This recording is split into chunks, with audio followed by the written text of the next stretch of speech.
Bonjour à tous, mon nom est François Letarte et bienvenue sur ma chaîne JDRD30, une chaîne consacrée aux jeux de rôle sur table. Alors, je vais ramener un sujet qui m'a été proposé par 3D Beginner, on va appeler ça la casualisation. Il m'a proposé ça d'une certaine façon, là, dans un commentaire qu'il a fait sur ma vidéo sur l'autonomie. Ouais, fait qu'il m'a parlé de la casualisation, écoute. Ça m'inspire la vidéo d'aujourd'hui, surtout que, tu sais, j'ai eu un échange avec lui par écrit, puis... je pense qu'au départ, je répondais pas tout à fait à la bonne affaire. Il m'a parlé de la casualisation, mais moi, je ramenais ça beaucoup à ce que je racontais, ce qui fait que ça faisait pas une réponse super cohérente. Fait que là, non, mais c'est ça, mais je trouve le sujet intéressant de toute façon. Dans la description, il y a ce qui est en dit de la casualisation. Mais qu'est-ce qu'il veut dire? Mais pourquoi d'ailleurs il m'a amené ce sujet-là? C'est parce que je parlais de beaucoup de chroniques oubliées dans ma vidéo. Puis je prenais chroniques oubliées comme exemple. Qu'est-ce qu'il entend par la casualisation? C'est au niveau des productions de jeux de rôle. Les jeux de rôle qui sortent, il y a vraiment une offre qui est élevée de jeux facilitants. De jeux, c'est ça la casualisation, de jeux comme confortables, facile à mettre en place, on peut faire des one-shots, faire des petites campagnes. Mais est-ce que ça cache pas un faux problème? C'est le même qui m'a amené ça. Parce que c'est sûr que moi, je disais, ce jeu-là est idéal pour ma situation. Puis j'y ai dit, écoute, c'est une vraie campagne que je fais avec eux autres, là, mes adolescents. C'est juste que le jeu, il est bien dosé pour faire ça. Le dosage est excellent. Là. C'est ça. Fait que moi, ce jeu-là, il est bien parfait pour mes adolescents, mais il disait, tu sais, OK, c'est sûr que c'est un jeu que, Chronique oubliée, ça peut s'essouffler si t'embarques dans une vraie campagne, tu sais, une grosse campagne, 4 heures par semaine, tu sais, sans arrêt. OK, puis, tu sais, le jeu a peut-être pas la structure, puis la profondeur, puis la richesse de certains jeux qui étaient mis de l'avant à une certaine époque, et d'une pratique aussi qui était encouragée à travers ça, tu sais. C'est comme si aujourd'hui, les jeux facilitants, les jeux de casualisation, c'est des jeux dans lesquels, puis là, tu pourras me corriger 3D ou les autres qui veulent commenter, mais c'est des jeux que t'as pas besoin de t'investir autant pour que ça marche. Autrement dit, ça n'encourage pas l'investissement de temps quand t'es un joueur. Bon, écoute, je vais te dire ce que j'en pense. Je comprends son idée, là, comme de quoi que oui, c'est vrai que tu vas dans un magasin de jeux de rôle, tu vois plus de ces jeux-là faciles d'accès qu'à l'époque où j'ai commencé à aller dans les jeux de rôle, où les jeux de rôle demandaient un effort. Écoute, là, ça se peut que ça parte dans n'importe quelle direction, là, mais je me souviens, moi, ici, dans le temps, avant Internet, puis avant bien de ces affaires-là, que oui, il y avait un effort derrière avoir un jeu de rôle, et le jeu de rôle récompensait ton effort si tu avais envie de le mettre, puis ces jeux-là, je me souviens que c'était des passionnés qui mettaient de l'énergie, du temps, qui faisaient du matériel, de l'accompagnement, c'était gros, là, OK? Puis c'était super bien, OK? Mais si je regarde l'époque aussi, c'était pas, je veux dire, démographiquement, là, les rôlistes, c'était du monde qui était majoritairement du monde intéressé à aller là, je pense. Il y avait beaucoup de monde qui était intéressé à aller là. Ceux qui étaient justement moins intéressés de s'investir, ben, ils se rendaient pas là. Fait que souvent, j'allais dire qu'ils se ressemblent, ça semble, à un moment donné, les rôlistes intéressés étaient peut-être et actifs.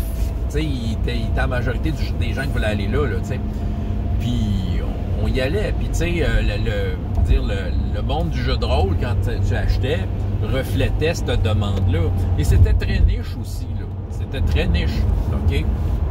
On était prêt à aller là, Parce que c'était niche, c'était pas publicisé comme ça l'est aujourd'hui. Fait que, déjà, si t'étais rendu jusque-là, là, c'est parce que t'étais vraiment le public cible pour ce genre de jeu-là. Et on t'encourageait à aller dans des jeux qui avaient du crunch, de la matière, tout ça, la légèreté. Il n'avait mais pas autant, on regardait avec une certaine admiration les gros jeux. Oui, j'ai déjà eu de l'admiration pour Rolemaster. J'y jouerais pas. J'ai joué une fois, là, un Breaking Gang, mais même à ça, le gars qui faisait le Rolemaster, il allait à l'œil. C'est ça, déjà, le jeu était lourd, mais en tout cas, c'est ça. Puis il dit qu'aujourd'hui, c'est sûr qu'on vit pas la même affaire, puis c'est ça. Puis ces pratiques-là, ce genre de jeu de rôle-là, c'est plus encouragé comme ça l'était. Du moins, c'est ce qui, je pense, me dit 3D, c'est le fait que ces jeux-là proposent des solutions bonbons, vite faites, mais qui s'essoufflent rapidement. OK, si je parle de chronique oubliée, je ne m'étendrai pas sur le sujet, j'en parle une fois de temps en temps, déjà assez souvent. Oui, je le vois chronique oubliée, comment il est monté ce jeu-là. Je le vois que c'est pas... Moi, je suis capable de voir qu'il y a une richesse qui peut... Ouais, on peut faire une campagne d'une certaine longueur, peut-être pas avec le mini, mais avec le complet, là, je vois qu'il y a de quoi. Mais oui, je le vois que c'est comparativement à bien d'autres jeux que j'ai connus dans ma vie. Tu n'as pas le même crunch, tu n'as pas la même matière qui te donne de quoi jouer longtemps. Et c'est ce genre de jeu-là qui est mis de l'avant aujourd'hui. Donjons et Dragons, ouais, d'une certaine façon, tu sais, à un moment donné, tu peux faire le tour, là, tu sais, puis, tu sais, t'as quand même du stock pour jouer, là, à Donjon, là, mais, OK. Moi, ça m'inquiète pas, c'est ça que je veux dire. En fait, c'est un peu ma conclusion. Moi, c'est donc, ça m'inquiète pas. T'sais, oui, OK, les jeux connus qui vendent des jeux prestigieux, là, c'est des jeux plus légers qu'avant. Il y a aussi, il y a peut-être aussi au niveau, ça fait longtemps que ça existe le jeu de rôle, fait qu'il y a peut-être une certaine élégance qui est mise dans les conceptions de jeux aussi, là, qui fait en sorte que les jeux passent mieux qu'avant. Mais là, il y a des rôlistes comme qu'il n'a jamais eu. C'est-à-dire, sur le bassin de gens qui jouent au jeu de rôle, ça n'a rien à voir avec l'époque, le 30 ans, le 35 ans. T'sais, ça n'a rien à voir à ça. Puis c'est plus niche. Le jeu de rôle est rendu quelque chose de plus commun, ce qui n'est pas une mauvaise chose. Je pense que ça a été nommé à bien des reprises, mais je pense qu'il y a juste plus d'eau dans le moulin. T'sais, sur la quantité de rôlistes qui sont actifs présentement, il va en avoir juste plus qui vont coller au hobby, qui vont aller plus loin. Et c'est là que je veux en venir. Je me dis que, tu sais, ceux qui vont coller, à un moment donné, ils vont s'intéresser, comme nous, on s'intéressait de la façon peut-être plus dure à l'époque. Mais là, à un moment donné, il y en a qui vont vouloir aller plus loin et ils vont faire leurs recherches. Et surtout qu'aujourd'hui, on a Internet, qu'on n'avait pas dans le temps. Dans le temps, là, c'était Cassius Belli qui nous informait des trucs, ou Dragon Magazine, tu sais. Mais à cette heure-là, tu n'as pas besoin. Tu sais, déjà, juste pour ces revues-là, il fallait que tu fasses un effort pour dire je vais m'acheter un Cassius. Ben, je suis assez intéressé à m'acheter un Cassius. Puis là, aujourd'hui, Internet, tu es capable de faire tes recherches puis peut-être trouver éventuellement des jeux.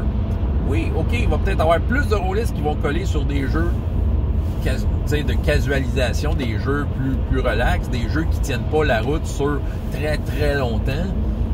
Mais, tu sais, je veux dire, sur le pourcentage, il va y en avoir qui vont aller vers ces jeux-là qui méritent une attention différente, qui méritent qu'on y jette un coup d'œil parce que ces jeux-là te supportent beaucoup, tu sais. C'est ça. Moi, je pense que c'est ça. Je pense que ça m'inquiète pas à cause de ça. C'est correct qu'il y ait toutes ces portes d'entrée-là. Tu sais, on avait des portes d'entrée. Il y en avait des jeux de casualisation de 35 ans. On veut dire, la boîte rouge de donjon, ça l'était. Tu sais, si on est encore là aujourd'hui, je pense que la plupart des rôlistes qui ont fait la boîte rouge dans les années 80 ne la font pas aujourd'hui. Ils en parlent avec beaucoup, mais ils en parlent avec beaucoup de nostalgie et de bons souvenirs. Tu sais, dire, hey, c'était cool ça. Puis ils rejouent une fois de temps en temps, on en entend parler. Mais tu sais, la plupart d'entre nous sommes allés ailleurs. Tu sais, on est allé sur des jeux qui avaient des thèmes plus précis, des règles plus, tu sais, des règles plus raffinées. Tu sais, on va vers le raffinement, tu sais. Ou l'œil noir. Hey, écoute, l'œil noir, là, je suis sûr que c'était le chronique oublié des années 80, là, tu sais, en termes d'exposition, puis en termes, carrément en termes de jeu. Tu sais, l'œil noir, c'est pas la version qu'on avait, qui était la première édition. C'était pas un jeu extrêmement compliqué, mais qui offrait toutes sortes d'affaires, le fun à jouer avec, un peu comme chronique oublié, puis qui était vendu sur les grandes surfaces. Ça a été comme, tu sais, je veux dire, je pense que c'est le premier jeu qui vraiment tu pouvais acheter à l'épicerie, là, tu sais. Fait que, bon, il y en a qui aiment le jouer avec le risque. C'est ça, c'est ça, fait que, bon, mais c'est ça, tu sais, il existait ces jeux-là, mais est-ce que, tu sais, c'est sûr que ça l'a attiré soudainement une masse de rôlistes. Puis je suis sûr qu'il y a du monde qui se sont posé des questions à l'époque, du monde qui jouait à des jeux comme Space Opera puis Chivalry and Sorcery, puis se sont dit, ben là, est-ce que là, on est-tu en train de perdre nos potentiels rôlistes sur nos jeux raffinés ou on est en train... Puis je crois pas, parce que il y a plein de rôlistes qui vont parler de cette époque-là et de ces portes d'entrée-là. Aujourd'hui, il y a plus de portes d'entrée, c'est ça. Il y a plus de portes d'entrée, il y en a plus que jamais. Mais c'est ça, je pense que c'est une question de bassin. Il y a tellement de monde que je crois que ces jeux-là, même si les gros jeux dont tu fais peut-être mention sont plus aussi de l'avant qu'ils l'ont déjà été, il y a quand même du monde qui est fond, il y a quand même du monde qui travaille et il y a quand même moyen de les acheter, de les trouver. Puis sur le bassin de rôlistes qu'on a d'actifs là, de nouveaux rôlistes qui rentrent, il va en avoir un paquet qui vont aller là à un moment donné. Tu sais. Fait que je suis pas inquiète. Puis tu sais, je regarde mes tables de jeunes joueurs que j'ai ces temps-ci, n'importe quel âge, je suis capable de voir leur enthousiasme. OK, ils trippent avec un jeu qui offre un confort d'introduction, Chronique oubliée. Ils trippent là-dessus, ils voient les possibilités, on a du fun, le jeu avance, on a vraiment du plaisir. Mais tu sais, juste avoir leur enthousiasme, moi je suis pas inquiet pour l'avenir. Tu sais, peut-être qu'on est dans un cycle où tous ces jeux-là ont une grosse place, mais je pense que c'est les rôlistes de demain qui sont avec la 5e édition, mettons prendre un dénominateur commun, à un moment donné, vont vouloir aller ailleurs. Tu sais, ils vont grandir, ils vont acheter leur propre jeu, ils vont investir dans leur hobby. Puis moi je pense qu'il y a peut-être un cycle où certains jeux qui offre la matière et qui propose un style de jeu dans lequel tu peux t'investir et aller loin, au-delà de Chronique oubliée, ce qu'il peut offrir par exemple, ben, ils vont investir là-dedans puis ils vont faire vivre ces jeux-là, puis il y a peut-être certains de ces gros jeux-là qui vont reprendre un peu plus les devants. Là, tu me diras, je suis dans le champ, là, de toute façon, regarde, t'as vu la réponse que je t'ai faite, là, j'étais dans le champ, là, j'avais de l'air d'un abruti encore une fois, ben, je commence à être habitué, écoute, quoi, je m'en vais vers 700 vidéos d'abrutis, là. Maintenant, là, c'est comme tu sens plus rien, c'est comme jouer à main chaude, viens, jouer au cochon, tu connais ça, le cochon, on joue au cochon, là, Mané, tu sens plus tes jointures, tu continues, t'as de l'air de Rocky, là. J'aimerais terminer là-dessus. Il y a quand même un jeu qui est quand même à l'avant-plan d'un jeu aujourd'hui, qui a quand même encore la cote et la popularité. Il s'appelle Pathfinder.